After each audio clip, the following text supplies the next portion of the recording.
আমি রয়েছি বরগুনার আমতলী উপজেলায় এবং এখানে কিন্তু মূলত ঢাকা কুয়াকাটা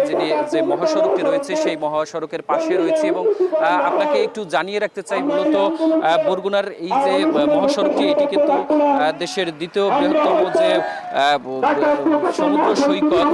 কুয়াকাটা সেই সমুদ্র সৈকতের কিন্তু যাওয়ার একমাত্র সড়কই কিন্তু এই সড়কটি এবং এই সড়কে আমরা দেখতে পেয়েছি গত পরশুদিন অর্থাৎ মঙ্গলবারেও কিন্তু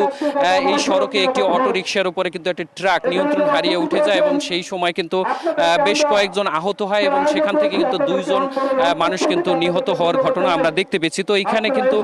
এই সড়কটি মূলত 4 লেন করার দাবিতে কিন্তু বরগুনার আমতলী সচেতন নাগরিক মহলের পক্ষ থেকে কিন্তু একটি গণ অনশন কর্মসূচি পালন করছে এবং আমরা সকাল থেকে দেখতে পেয়েছি যে সকাল 9টা থেকে তারা এই গণ অনশন শুরু করেছে এবং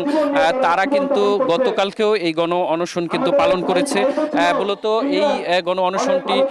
এর আগেও তারা করেছে এবং এই সড়কের পাশেই কিন্তু তারা করেছেন এবং তাদের সঙ্গে আমার বেশ কয়েকজনের সঙ্গে কথা হয়েছে। তারা বলছেন যে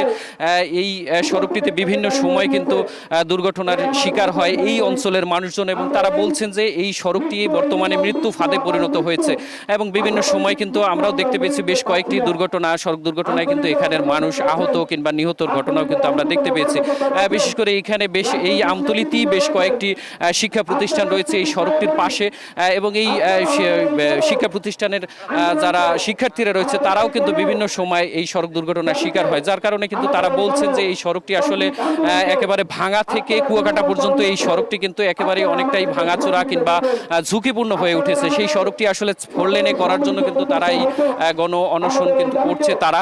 এবং তারা বলছেন যে এই তাদের পক্ষ থেকে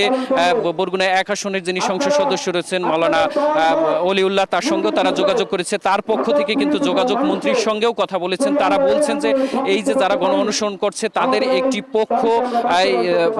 যোগাযোগ মন্ত্রী যিনি রয়েছে তার সঙ্গে কথা বলবেন এবং এই যে সমস্যাটি সেটি যাতে সংসদে উত্থাপন করা হয় সেটির বিষয়ে কিন্তু মাননীয় চিফ হুইপ যিনি রয়েছে বরগুনা 2 আসনের সংসদ সদস্য নুরুল ইসলাম মনি তার সঙ্গে কথা বলেছে। তিনিও বলেছেন যে এটি সংসদে তিনি উত্থাপন করবেন এবং আমরা দেখতে পেয়েছি বেশ কয়েকদিন আগে কিন্তু প্রধানমন্ত্রী তারেক রহমানও কিন্তু এই পটুয়াখালী কুয়াকাটা ঘিরে একটি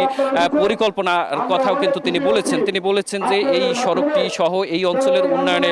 তিনি কাজ করবেন এবং সবশেষ কিন্তু এখানে চলছে এই গণ অনশন এবং